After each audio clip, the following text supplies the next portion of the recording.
বিমানাবাসে করে সিঙ্গাপুরে নেওয়া হয়, সেখানে তার চিকিৎসা চলছিল।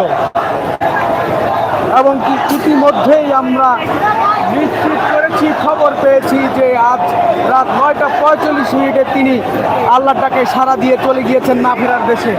দর্শক, তারপর থেকেই কিন্তু উত্তাল সারা ঢাকা। সরাসরি যুক্ত করেছি শাহবাগ 36 জুলাই চত্বর থেকে। এখানে যদি আপনাদেরকে দেখানোর চেষ্টা করি, চারদিকে রাস্তা ব্যারিকেড দিয়ে রাস্তা বরফ করা হয়েছে,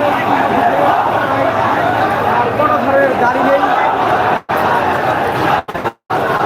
লোকে লোকারণ্য, অর্থাৎ সাধারণ উপচে পড়া ভিড় এই শাহবাগ মোড়ে। আমার তো বহুত আছে, ভাই ভাই দর্শক, ভাই ভাই ভাই ভাই নেই।